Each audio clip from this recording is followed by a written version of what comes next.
Hello Techie, welcome back to the playlist of database management systems. మన ప్లేలిస్ట్లో ఇది 8th video. Last వీడియోలో నేను మీకు different types of data models గురించి ఎక్స్ప్లెయిన్ చేశాను. I hope that you saw that video.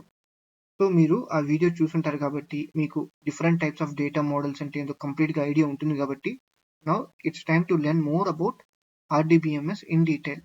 ఒకవేళ మీరు BE బీటెక్ చదువుతున్న స్టూడెంట్స్ అయితే I'm requesting you that to please watch the video till end because మీరు ఈ వీడియో పైన జస్ట్ ఒక 10 minutes స్పెండ్ చేయడం ద్వారా మీ ఫైనల్ ఎండ్ సెమిస్టర్ ఎగ్జామినేషన్లో ఒక లాంగ్ ఆన్సర్ క్వశ్చన్ అయితే సక్సెస్ఫుల్గా అటెంప్ట్ చేయగలుగుతారు. ఆ క్వశ్చన్ ఏమై ఉంటుంది? I'm going to say that మీరు మీ పేపర్లో explain about the concept of RDBMS and write the features of RDBMS, explain the characteristics of RDBMS, how RDBMS stores data inside A database లాంటి questions మీరు చూడొచ్చు. So ఆ questions అన్నిటికీ కూడా answer మీరు ఈ వీడియో ద్వారా చూసి రాయొచ్చు అనమాట. And also one more thing, మీరు ఈ వీడియోకి సంబంధించిన పీపీటీని నా డిస్క్రిప్షన్లో లింక్ ద్వారా డౌన్లోడ్ చేసుకోవచ్చు, but only for subscribers. So ఈ వీడియోలో మనం ఏమేమి నేర్చుకోబోతున్నాం? We're going to learn what is RDBMS, why do we need RDBMS to store data when file management system already exists, features of RDBMS, how RDBMS stores data inside a database, and also we are going to learn what is a row, column, relation, schema, constraints in RDBMS. First of all, let's grab some of the basic. So data is a piece of information. మీకు at the end data అన్నది about a particular thing, some information అనేది ఇస్తుంది అనమాట. So no matter in what form does data exist. Data అనేది text రూపంలో ఉండొచ్చు, image రూపంలో ఉండొచ్చు, వీడియో రూపంలో ఉండొచ్చు, but at the end data is going to provide you some sort of information about a particular thing. So data information provide చేస్తుంది కాబట్టి డేటాని స్టోర్ చేసుకోవడం అవసరం. మీరు డేటాని స్టోర్ చేసుకోవాలి అంటే మీకు డేటాబేసెస్ కావాలి. సో డేటాబేసెస్ అనేవి ఒక స్టోరేజ్ ప్లేసెస్ లాగా, బట్ ఆ స్టోరేజ్ ప్లేసెస్లో you are going to store a group of interrelated data in an organized way. But user అనేవాడు డేటాబేసెస్ని డైరెక్ట్గా క్రియేట్ చేయలేడు, డైరెక్ట్గా యాక్సెస్ చేయలేడు. ఈవెన్తో ఆ డేటాబేసెస్ అన్నీ కూడా మీ సిస్టంలో స్టోర్ అయినప్పటికీ యూజర్ అనేటటువంటి వాడు డేటాబేసెస్ని డైరెక్ట్గా యాక్సెస్ చేయలేడు. మీరు డేటాబేసెస్ని యాక్సెస్ చేయాలన్నా, డేటాబేసెస్ని ఆర్గనైజ్ చేయాలన్నా, డేటాబేసెస్ని క్రియేట్ చేయాలన్నా, డేటాబేసెస్ని మోడిఫై చేయాలన్నా మీరు సాఫ్ట్వేర్, ఒక పర్టికులర్ టైప్ ఆఫ్ సాఫ్ట్వేర్ని అయితే యూజ్ చేయాల్సి వస్తుంది. ఆ సాఫ్ట్వేర్ DBMS. సో DBMS అనేది ఒక software which is used to manage and modify databases. DBMS కి క్వైరీ లాంగ్వేజ్ అవసరం అవుతుంది. ఫర్ ఎగ్జాంపుల్ DBMS అనే సాఫ్ట్వేర్ కాబట్టి యూజర్ అనేటటువంటి వాడు DBMSతో ఇంటరాక్ట్ అవుతాడు. ఆ ఇంటరాక్షన్ అనేది ఎలా ఉంటుందంటే త్రూ క్వైరీస్. ఆ క్వైరీ అనేటివి SQL క్వైరీ లాంగ్వేజ్ యూస్ చేసి రాసి ఉండొచ్చు, లేదా NoSQL ప్రోగ్రామింగ్ లాంగ్వేజ్ యూస్ చేసి రాసి ఉండొచ్చు. ఓకే, బట్ మీరు ఏ క్వైరీ లాంగ్వేజ్ నేర్చుకోవాలి అన్నది మీరు యూజ్ చేసే DBMS టైప్ బట్టి ఉంటుందన్నమాట. సో DBMS సాఫ్ట్వేర్లో యూజర్ అనేటువంటి వాడు క్వైరీ రాస్తాడు. ఆ క్వైరీని DBMS అనలైజ్ చేసి ప్రాసెస్ చేసి ఒక రిజల్ట్ ఇస్తుందన్నమాట. ఆ రిజల్ట్ డేటాబేస్ క్రియేషన్ కావచ్చు, డేటాబేస్లో డేటాని యాడ్ చేయడం కావచ్చు, డేటాబేసెస్ డిలీట్ చేయడం కావచ్చు, డేటాని మోడిఫై చేయడం కావచ్చు, డేటాబేసెస్ మోడిఫై చేయడం కావచ్చు. So what ever it could be. Okay, you are going to write some queries in a DBMS, and DBMS is going to analyze those query, process that query, and it gives you some result which is some change on the databases which is already stored in your system. So these are the basics that you need to have before proceeding into the concept RDBMS. So first of all, RDBMS అంటే relational database management systems. RDBMS అనేది DBMSలో ఒక type. ఇక్కడ types of DBMSని ఎలా categorise చేశారంటే, ఇప్పుడు ప్రతి ఒక్క DBMS ఒక సాఫ్ట్వేరే కదా, ఆ సాఫ్ట్వేర్ యూస్ చేసి మీరు డేటాని డేటాబేసెస్లో స్టోర్ చేసుకుంటున్నారు. సో మీరు ఆ డేటాని ఎలా స్టోర్ చేసుకుంటున్నారు అన్న దాన్ని బట్టి మనకి డిఫరెంట్ టైప్స్ అనేవి వచ్చాయి. ఆ టైప్స్లో RDBMS ఒక టైప్ ఆఫ్ DBMS. ఈ RDBMS రిలేషనల్ డేటా మోడల్ని యూజ్ చేసుకొని బిల్డ్ చేయడం జరిగింది. ఇక్కడ రిలేషనల్ డేటా మోడల్ ఏం చెప్తుందంటే, యూజర్ అనేటటువంటి వాడు ఒకవేళ RDBMS సాఫ్ట్వేర్ యూజ్ చేసి డేటా స్టోర్ చేసుకోవాలి అనుకుంటే ఆ డేటా అనేది డేటాబేసెస్లో టేబుల్స్ రూపంలో స్టోర్ అయి ఉంటుంది అని రిలేషనల్ డేటా మోడల్ చెప్తుంది. ఇక్కడ RDBMS సాఫ్ట్వేర్స్ డేటాని టేబుల్స్ రూపంలో స్టోర్ చేసుకుంటుంది. మనకి పాపులర్ RDBMS సాఫ్ట్వేర్స్ వచ్చేసి MySQL, PostgreSQL, MariaDB, Oracle DB, Microsoft SQL server ఇలా ఉన్నాయి. కాకపోతే ఈ అన్ని సాఫ్ట్వేర్స్ కూడా implementation of the same idea. Okay, ఆ ఐడియా ఏమంటే రిలేషనల్ డేటా మోడల్. మీరు ఏ సాఫ్ట్వేర్ యూజ్ చేసినా ఈ సాఫ్ట్వేర్స్ లో మీరు డేటాని టేబుల్స్ రూపంలోనే స్టోర్ చేసుకోబోతున్నారు. ఆ టేబుల్స్ క్రియేట్ చేయాలన్నా, డేటాబేసెస్ క్రియేట్ చేయాలన్నా ప్రతి ఒక్క సాఫ్ట్వేర్ లో మీరు రాయాల్సిన క్వైరీస్, మీరు యూజ్ చేయాల్సిన క్వైరీ లాంగ్వేజ్ వచ్చేసి సీక్వెల్. సో మీరు సీక్వెల్ నేర్చుకుంటే ఆల్మోస్ట్ 90% DBMS నేర్చేసుకున్నట్టే. కాకపోతే ఇక్కడ ఈ సాఫ్ట్వేర్స్ కదా, సో ప్రతి ఒక్క ఇప్పుడు ఫర్ ఎగ్జాంపుల్ MySQL ప్రొవైడ్ చేయలేనటువంటి ఫీచర్స్ ని PostgreSQL ప్రొవైడ్ చేస్తుంది. PostgreSQL ప్రొవైడ్ చేయలేనటువంటి ఫీచర్స్ ని MariaDB ప్రొవైడ్ చేస్తుంది. సో మీరు ఆ పర్టికులర్ సాఫ్ట్వేర్ ఏ ఫీచర్స్ ప్రొవైడ్ చేస్తుంది, లైక్ సింటాక్సెస్ లో ఏమైనా తేడా ఉందా అని తెలుసుకుంటే చాలు, you will become a pro master in RDBMS. ఇప్పుడు మనకి RDBMS ఎందుకు కావాలి? If we already have file management system.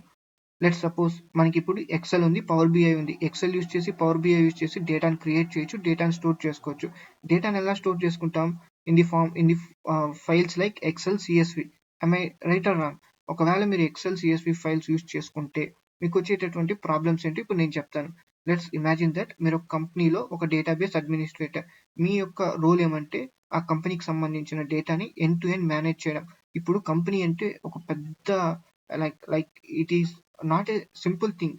Okay, ఆ కంపెనీలో డేటా అనేది it involves it contains a lot of things. Okay, మీరు ఆ డేటా అన్ని కూడా ఒకే ఫైల్లో స్టోర్ చేసుకునే కుదరదు, ఇట్స్ ఇంపాసిబుల్. ఎందుకంటే ఒకవేళ మీరు స్టోర్ చేసుకున్న ఆ డేటా అనేది యూజ్లెస్ అవుతుంది, అది మేనేజ్ చేయలేము. అప్పుడు మీరేం చేస్తారు? ఆ డేటాని డిఫరెంట్ ఫైల్స్ రూపంలో లైక్ డిఫరెంట్ ఫైల్స్ లో స్టోర్ చేసుకుంటారు. బట్ ఆ ఫైల్స్ అన్ని కూడా ఆ కంపెనీకి సంబంధించి అయి ఉంటుంది కాబట్టి ఆ ఫైల్స్ అన్ని ఒకదాంతో ఒకటి ఇంటర్ రిలేట్ అయి ఉంటుంది. ఇప్పుడు మనకు వచ్చే ప్రాబ్లమ్స్ ఏమంటే ఈ ఫైల్ మేనేజ్మెంట్ సిస్టమ్స్ యూజ్ చేస్తే మీరు ఖచ్చితంగా కొన్ని సందర్భాల్లో ఒక ఫైల్లో కానీ లేదా వేరే ఫైల్స్లో కానీ డూప్లికేట్ డేటాని ఎంటర్ చేయాల్సి వస్తుంది. అలాగే ప్రతి ఫైల్స్లోనూ సమ్ కామన్ డేటా అనేది మీరు ఇంక్లూడ్ చేయాల్సి వస్తుంది. ఎందుకంటే ఆ కామన్ డేటా యూజ్ చేసుకొని మీరు డిఫరెంట్ ఫైల్స్ మెర్జ్ చేయగలుగుతారు. ఇప్పుడు ఏమవుతుందంటే అనవసరమైన డేటా లైక్ డూప్లికేట్ డేటా ఉండడం వల్ల మనకి డేటా రిడెండెన్సీ అనేది వస్తుందన్నమాట. ఇక్కడ డేటా రిడెండెన్సీ అంటే ఇది nothing but the unwanted data present in the particular file or particular database. ఇప్పుడు redundant data ఉండడం వల్ల we have a more chance of having data inconsistencies and we may have a lot of chances to get different anomalies. For example, ఇప్పుడు మన దగ్గర 10 files ఉంది. ఆ 10 files లో ఏదైనా ఒక ఫైల్లో పర్టికులర్ డేటాని మీరు అప్డేట్ చేశారు. మీరు అప్డేట్ చేసిన డేటాని ఆ డేటాకు సంబంధించిన డేటా అంతా కూడా మిగతా అన్ని 10 ఫైల్స్ లోనూ మీరు అప్డేట్ చేయాలి. అలా అప్డేట్ చేయకపోతే డేటా అనేది మిస్ మ్యాచ్ అయిపోతుంది, మీకు డేటా ఇన్కన్సిస్టెన్సీ అనేది అయిపోతుంది అనమాట. అలాగే ఫైల్ మేనేజ్మెంట్ సిస్టమ్స్ లో మీకు రోబస్ట్ డేటా సెక్యూరిటీ ఫీచర్స్ ఉండదు. ఫర్ ఎగ్జాంపుల్ మీరు ఎక్సెల్ పవర్ బిఐ యూస్ చేస్తే అక్కడ కొన్ని మెకానిజమ్స్ ఉండొచ్చు, లైక్ మీరు సెల్స్ లాక్ చేయొచ్చు, కాలమ్స్ ని హైడ్ చేయొచ్చు, రోస్ ని హైడ్ చేయొచ్చు. But it's not the matter. ఒకవేళ ఎవరైనా సరే మీ క్రెడెన్షియల్స్ తెలుసుకుంటే మీ డేటాని ఈజీగా మాడిఫై చేసేయచ్చు, రిట్రీవ్ చేసేయచ్చు. బట్ ఇక్కడ ఫైల్ మేనేజ్మెంట్ సిస్టమ్ అంటే మనం ఎక్సెల్ పవర్ బిఐ గురించి మాట్లాడకూడదు, కానీ మనం ప్రోగ్రామింగ్ లాంగ్వేజెస్ తీసుకున్నాం. ఓకే, నేను మీకు ఎక్సెల్ పవర్ బిఐ ఎందుకు చెప్పానంటే అర్థం అవ్వడం కోసం చెప్పా. ఇప్పుడు మనం ప్రోగ్రామింగ్ లాంగ్వేజెస్ తీసుకున్నాం, పైథాన్ కానీ, జావా కానీ, జావా స్క్రిప్ట్ కానీ, ఏదైనా సరే ప్రతి ప్రోగ్రామింగ్ లాంగ్వేజెస్ లోనూ మీరు స్టోర్ చేసుకున్న ఫైల్స్ ని హ్యాండిల్ చేయడానికి వాళ్ళు కొన్ని ప్రీ డిఫైన్ ఫంక్షన్స్ ఇస్తారు. ఫర్ ఎగ్జాంపుల్ పైథాన్ లో అయితే మనకి ఓపెన్ ఫంక్షన్ ఉంది. ఓపెన్ ఫంక్షన్ యూస్ చేసి ఎటువంటి ఫైల్ అయినా, టెక్స్ట్ ఫైల్ అయినా, CSV ఫైల్ అయినా సరే మనం రీడ్ చేయొచ్చు. బట్ ఇక్కడ పైథాన్ ప్రోగ్రామింగ్ యూస్ చేసి మనం ఫైల్స్ ని హ్యాండిల్ చేసి ఒక అప్లికేషన్ బిల్డ్ చేస్తే మనకి పూర్ పర్ఫార్మెన్స్ అనేది ఉంటుంది, పూర్ కంకరెన్సీ హ్యాండిల్ అనేది ఉంటుంది. అలాగే కొన్ని సందర్భాల్లో అప్లికేషన్ అనేది క్రాష్ అయిపోవచ్చు. అలాగే అప్లికేషన్ ని ఇంటర్నెట్ ద్వారా మీ డేటాలో లైక్ ఇప్పుడు అప్లికేషన్ అనేది ఇంటర్నెట్ లో ఉంటే మీ ఫైల్ మేనేజ్మెంట్ సిస్టమ్ యూస్ చేసి అప్లికేషన్ క్రియేట్ చేస్తే హ్యాకర్స్ అనేటట్టు వాళ్ళు ఆ ఫైల్స్ ని డౌన్లోడ్ చేసేసుకోవచ్చు. అలాగే మీరు ఆ ఫైల్స్ ని మాడిఫై చేసేయచ్చు. సో ఇక్కడ ఫైల్ మేనేజ్మెంట్ సిస్టమ్ యూస్ చేస్తే మీరు మీ డేటాకి సెక్యూరిటీ ప్రొవైడ్ చేసుకోవాలి. మీరు మీ డేటాని మాటికి బ్యాకప్ చేసుకోవాలి. ఎందుకంటే ఇప్పుడు లాస్ట్ ఏంటంటే రికవర్ చేసుకునేకి ఒకవేళ మీరు బ్యాకప్ చేసుకుని ఉంటేనే మీరు రికవర్ చేసుకోవాలి, లేదంటే లేదు కదా. సో ఇన్ని ప్రాబ్లమ్స్ ఉంది. ఈ అన్ని ప్రాబ్లమ్స్ ని కూడా RDBMS ఓవర్కమ్ చేస్తుంది. ఎలాగంటే RDBMS మనకి రోబస్ట్ సెక్యూరిటీ ఫీచర్స్ ప్రొవైడ్ చేస్తుంది. RDBMS బెటర్ కంకరెన్సీ బెటర్ గా కంకరెన్సీని హ్యాండిల్ చేయగలుగుతుంది.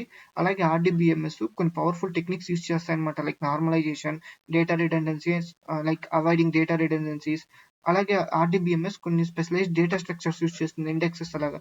దీనివల్ల ఏమవుతుందంటే మీరు ఒక రోబస్ట్ డేటాబేసెస్ ని క్రియేట్ చేయగలుగుతారు, మేనేజ్ చేయగలుగుతారు. Now let's see features of RDBMS. First of all, table based data storage. ఇప్పుడు ఆర్డీబీఎంఎస్ అనేది రిలేషనల్ డేటా మోడల్ యూజ్ చేసుకుంటుంది కాబట్టి రిలేషనల్ డేటా మోడల్లో మీరు డేటాని టేబుల్స్ రూపంలో స్టోర్ చేసుకుంటారు. So RDBMS is a table based data storage. It is a table based data storage. ఇప్పుడు ఆర్డీబీఎంఎస్ లో మనకి డిఫరెంట్ కాన్సెప్ట్స్ ఉంది. అందులో కీ అనేది ఒక కాన్సెప్ట్. ఇక్కడ ఆ కీస్ ని మనం సీక్వెల్ ప్రోగ్రామింగ్ యూజ్ చేసి ఇంప్లిమెంట్ చేయొచ్చు. ఆ కీస్ వల్ల మనకి ఎలాంటి యూజెస్ ఉన్నాయంటే you can impose some rules. For example ఇప్పుడు డేటాబేస్ లో మనకు ఒక టేబుల్ ఉంది. ఆ టేబుల్లో నువ్వు ఏదైనా సరే డేటాని ఎంటర్ చేసే ముందు ఆ డేటా పైన నువ్వు కొన్ని చెక్స్ పర్ఫామ్ చేయొచ్చు. ఫర్ ఎగ్జాంపుల్ ఒక టేబుల్లో ఒక పర్టికులర్ కాలం కి నల్ వాల్యూస్ ఉండకూడదు. ఆ పర్టికులర్ కాలంలో ఓన్లీ యూనిక్ వాల్యూస్ ఉండాలి అని మీరు ఒక కాన్స్టెంట్ పెడతారు. అది ఎలా పెడతారంటే ప్రైమరీ కీ యూజ్ చేసి పెడతారు. ఇప్పుడు ప్రైమరీ కీ యూజ్ చేయడం వల్ల మీరు ఏదైనా సరే ఆల్రెడీ ఎగ్జిస్ట్ అయిన డేటాని ఎంటర్ చేస్తే డేటా ఎంటర్ కాదు. ఓకే, అలాగే ఆ కాలంలో యూనిక్ వాల్యూసే ఉంటాయి. అంతేకాకుండా ఇప్పుడు మనకి డిఫరెంట్ టేబుల్స్ ఉంటాయి కాబట్టి ఆ టేబుల్స్ అన్ని ఒకే డేటాబేస్ లో ఉంటుంది కాబట్టి ఆ టేబుల్స్ అంతా కూడా ఒకదాంతో ఒకటి సంబంధం అయి ఉంటుంది కాబట్టి మీరు ఫారిన్ కీస్ యూజ్ చేసి ఒక టేబుల్ ని ఇంకొక టేబుల్ తో కనెక్ట్ చేసి జాయిన్ చేసి కొత్త డేటాను క్రియేట్ చేయగలుగుతారు, కొత్త డేటాని యాక్సెస్ చేయగలుగుతారు. మీరు advanced data manipulations like advanced data analytic operations అయితే మీరు పర్ఫామ్ చేయగలుగుతారు. ఇంకా డేటా ఇంటిగ్రిటీకి వస్తే ఆర్టీబీఎంఎస్ అనేటివి స్ట్రిక్ట్ రూల్స్ ఫాలో అవుతుంది అనమాట. Like entity integrity rules, referential integrity rules, domain integrity rules. ఇవన్నీ ఎందుకు ఫాలో అవుతుందంటే డేటాని డేటాబేసెస్ లో అక్యురేట్ గా రిలయబుల్ గా ఉంచడానికి ఆర్డీబీఎంఎస్ ఈ డేటా ఇంటిగ్రిటీ రూల్స్ అనేవి ఫాలో అవుతుంది. Next thing, structured query language. RDBMS uses structured query language to read, update and delete data inside a databases. Okay, normalisation support. ఇక్కడ నార్మలైజేషన్ అనేది one of the most important concept you need to know when you are learning database management systems, especially when you are learning RDBMS. ఇక్కడ ఆ normalisation అనేది ఒక powerful concept where you need to follow before creating databases and data so that your data won't get like so that you won't get problems when you are inserting data, when you are updating data, when you are modifying data. ఈ normalisation గురించి upcoming videos లో, keys గురించి upcoming videos లో నేను clear cut గా explain చేస్తాను. But as of now you just remember RDBMS supports the concept of normalization and also RDBMS provides ACID. Actually RDBMS provides ACID properties. ఇక్కడ ACID properties అంటే atomicity, consistency, isolation, durability. ఇప్పుడు మనం RDBMS use చేస్తే databases లో డేటాని అంటే different tables create చేస్తే ఆ టేబుల్ పైన మనం ఒకేసారి group of operations like implement చేయాల్సి వస్తుంది. అలాంటి సందర్భంలో ఒకవేళ ఆ గ్రూప్ ఆఫ్ ఆపరేషన్స్ అన్ని కూడా ఎగ్జిక్యూట్ అయిపోతే మనకు డేటా అనేది చేంజ్ అవుతుంది, రిలయబుల్ గా ఉంటుంది. బట్ వాట్ హ్యాపెన్స్, ఆ ఆపరేషన్స్ అంతా ఎగ్జిక్యూట్ కాకుండా మధ్యలో ఆగిపోయిందంటే చేంజ్ అనేది అవుతుంది. దానివల్ల మనకి డేటాలో రిలయబిలిటీ ఉండదు, ఇక్కడ సేఫ్ ట్రాన్సాక్షన్ ప్రాసెసింగ్ ఉండదు. సో ఇక్కడ ఆర్డీబీఎంఎస్ అనేటివి స్ట్రిక్ట్ గా యాసిడ్ ప్రాపర్టీస్ ని ఫాలో అవుతుంది. సో ఆ యాసిడ్ ప్రాపర్టీస్ ఫాలో అవ్వడం వల్ల ఆర్డీబీఎంఎస్ అనేది డేటాని రిలయబుల్ గా ఉంచడమే కాకుండా ఆర్డీబీఎంఎస్ ఒక సేఫ్ ట్రాన్సాక్షన్ ప్రాసెసింగ్ అయితే మనకి ప్రొవైడ్ చేస్తుంది. Coming to data security. Data security వచ్చేసి ఇక్కడ ఆర్డీబీఎంఎస్ ఇప్పుడు ఫర్ ఎగ్జాంపుల్ కంపెనీలో డేటాబేస్ అడ్మినిస్ట్రేటర్స్ ఉంటారు. వాళ్ళు ఆర్డీబీఎంఎస్ యూస్ చేసి డేటా స్టోర్ చేసుకుంటే వాళ్ళకి వచ్చే ఫ్యూచర్ ఏమంటే ఆర్డీబీఎంఎస్ సాఫ్ట్వేర్స్ వాళ్ళకి కొన్ని ఒక ఫ్యూచర్స్ ఇస్తుంది అనమాట. ఆ ఫ్యూచర్స్ లో ఆ పర్టికులర్ డేటాబేస్ అడ్మినిస్ట్రేటర్ ఒక పర్టికులర్ ఎంప్లాయీకి ఒక రోల్ ఇవ్వగలుగుతాడు, కొన్ని పర్మిషన్స్ ఇవ్వగలుగుతాడు, ఒక యాక్సెస్ ఇవ్వగలుగుతాడు. సో ఆ పర్మిషన్ వల్ల ఒక పర్టికులర్ ఎంప్లాయీ అతనికి ప్రొవైడ్ చేసిన డేటాని మాత్రమే అతను యాక్సెస్ చేసుకోగలుగుతాడు. సో దీనివల్ల ఎవరు పడితే వాళ్ళు వేరే డేటాని యాక్సెస్ చేసుకోవడము, అన్నెసెసరీ డేటాని యాక్సెస్ చేసుకోవడము, మాడిఫై చేయడము లాంటివి జరగవు.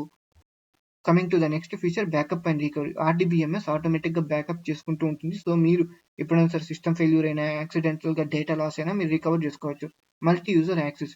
సో ఆర్డీబీఎంఎస్ మల్టిపుల్ యూజర్స్ ని ఒకే డేటాబేస్ మీద సేమ్ టైం మీద డేటాను యాక్సెస్ చేసుకోవడం కోసం కానీ, డేటాను రైట్ చేయడం కోసం కానీ అలో చేస్తుంది అనమాట. సో ఇలా అలో చేసినప్పుడు డేటాని కన్సిస్టెంట్ గా ఉంచడం బాధ్యత ఆర్డీబీఎంఎస్ తీసుకుంటుంది. and also data like RDBMS manages simultaneous data access. For example, ఇప్పుడు మల్టిపుల్ యూజర్స్ ఒక డేటాబేస్ ని యాక్సెస్ చేసుకుంటే కొంతమంది రీడ్ చేయొచ్చు, కొంతమంది రైట్ చేయొచ్చు. సో ఇక్కడ అన్ని ఆపరేషన్స్ ని కూడా కొన్ని మెకానిజమ్స్ లైక్ వాళ్ళు అన్ని ఆపరేషన్స్ ని పర్ఫామ్ చేసినా గానీ డేటా కన్సిస్టెంట్ గా ఉండడానికి ఆర్డీబీఎంఎస్ కొన్ని మెకానిజమ్స్ యూస్ చేస్తుంది. Like locking mechanism, transaction control ఇలాగా. సో దీని వల్ల ఏమవుతుందంటే డేటా కాన్ఫ్లిక్ట్స్ కానీ డేటా కరప్షన్ కానీ కంప్లీట్ గా ఆర్డీబీఎంఎస్ అవాయిడ్ చేయగలుగుతుంది, ప్రివెంట్ చేయగలుగుతుంది. Coming to data consistency, RDBMS acid properties ని స్ట్రిక్ట్ రూల్స్ ఫాలో అవ్వడం వల్ల ఒక పర్టికులర్ డేటా మీద కొన్ని సార్ట్ ఆఫ్ ఆపరేషన్స్ పర్ఫామ్ చేసిన తర్వాత కూడా డేటా అనేది ఒక కన్సిస్టెంట్ స్టేట్ లోనే ఉంటుందన్నమాట. సో దట్ ఆ డేటా అనేది మీనింగ్ఫుల్ గా ఉంటుంది కాబట్టి మీరు ఆ డేటాని యూస్ చేసుకోవచ్చు. ఇంకా coming to scalability, so me business requirement ప్రకారం మీకున్న డేటా సైజ్ ప్రకారం మీరు ఆర్డీబీఎంఎస్ ని స్కేల్ చేసుకోవచ్చు. లైక్ డేటా సైజ్ ఇంక్రీజ్ చేసుకోవచ్చు, సిస్టమ్స్ ని యాడ్ చేసుకోవచ్చు. So you can scale RDBMS as per your business requirements. Coming to standardisation, RDBMS normalisation rules కాకుండా ఈ standardisation rules like some particular formats అయితే ఫాలో అవుతుంది. దీనివల్ల ఏమవుతుందంటే మనకి డేటాబేసెస్ ని మేనేజ్ చేయడం ఈజీ అయిపోతుంది. ఇంకా డేటా ఇండిపెండెన్స్, ఇంకా ఆర్డీబీఎంఎస్ లో మనకి డేటాబేసెస్ ఉంటాయి. ఆ డేటాబేసెస్ లో మనకి డిఫరెంట్ డేటా, ఇక్కడ డిఫరెంట్ డేటా అంటే డిఫరెంట్ టేబుల్స్ ఉంటాయి. మీరు ఏదైనా సరే టేబుల్లో ఏదైనా చేంజ్ చేసినా ఆ చేంజ్ వల్ల టేబుల్ యొక్క స్ట్రక్చర్ బ్రేక్ అవ్వదు. ఒకవేళ బ్రేక్ అవ్వదు. అలాగే అప్లికేషన్ ప్రోగ్రామ్లో లైక్ మీరు ఆర్డీబీఎంఎస్ ని మీ వెబ్సైట్స్ లో ఇంటిగ్రేట్ చేసుకుంటే మీరు డేటాబేస్ లో చేంజ్ చేయడం వలన వెబ్సైట్ లో ఎటువంటి చేంజెస్ ఉండదు. సో ఇక్కడ డేటా అనేది ఇండిపెండెంట్ గా ఉండగలుగుతుంది. ఇక్కడ డేటా ఇండిపెండెన్స్ అనేది ఉంది, ఇక్కడ డేటా ఐసోలేషన్ అనేది ఉంది. ఇండెక్సింగ్ సపోర్ట్, ఆర్డీబీఎంఎస్ వచ్చేసి కొన్ని స్పెషలైజ్డ్ డేటా స్ట్రక్చర్స్ అయితే యూజ్ చేసుకుంటాయి, వాటిని ఇండెక్సెస్ అంటాం. సో ఆ ఇండెక్సెస్ ఎందుకంటే ఇప్పుడు మీ దగ్గర 1,000,000 rows ఆఫ్ డేటా అనేది ఉంది ఒక టేబుల్లో. మీరు ఒక డేటాని లైక్ ఒక రోని సెర్చ్ చేయాలనుకుంటారు. మీరు సెర్చ్ ఆపరేషన్ పర్ఫామ్ చేసినప్పుడు రో బై రో ట్రావర్స్ కాకుండా ఈ ఇండెక్సెస్ అనేటివి విత్ ఇన్ సెకండ్స్ లో మీకు కావాల్సిన డేటాని రీట్రీవ్ చేసి ఇవ్వగలుగుతుంది. ఇంకా నెక్స్ట్ వీడియోలో we're going to see how data is going to store in RDBMS. So ఇంకా నెక్స్ట్ వీడియో నుంచి పీపీటీస్ అయితే ఉండవు. We're going to learn practically. We're going to learn MySQL, PostgreSQL throughout this playlist. Okay, ఒకవేళ మీకు ఈ playlist like ఈ PPT కావాలి అనుకుంటే ఫర్ రెఫరెన్స్ పర్పస్ కానీ లేదా మీరు ఎగ్జామినేషన్లో ఆన్సర్స్ రాయడానికి కానీ లైక్ ఇదే సేమ్ పాయింట్స్ రాయాలి అనుకుంటే ఫస్ట్ ఆఫ్ ఆల్ మీరు మన ఛానల్ అయితే సబ్స్క్రైబ్ చేసుకోండి. ఎందుకంటే ఇప్పుడు మీరు ఈ వీడియోలో ఇంతవరకు వచ్చారు అంటే నా వీడియో మీకు నచ్చినట్టే కదా. సో మీకు నచ్చినప్పుడు నా వీడియోని ఎందుకు లైక్ చేయకూడదు, ఎందుకు నా ఛానల్ సబ్స్క్రైబ్ చేసుకోకూడదు? లైక్ చేయడం, సబ్స్క్రైబ్ చేయడం మీ నుంచి ₹1 కూడా తీసుకోదు. So it just a motivation to me. So please do considering subscribing to my channel and giving a like to this video. So మీరు సబ్స్క్రైబ్ చేసుకోవడం వల్ల డిస్క్రిప్షన్ లో మీకు కొంచెం థియరీ ఉంది. ఓకే, ఆ థియరీలో మీకు ఒక లింక్ అనేది మెన్షన్ చేస్తుంటా. ఆ లింక్ ని క్లిక్ చేయడం వల్ల ఏమవుతుందంటే మీకు డైరెక్ట్ గా పీపీటీ అనేది డౌన్లోడ్ అయిపోతుంది. So you can use this PPT for your purposes. So in the next video we are going to learn how data will store. Okay, how data is going to store in RDBMS.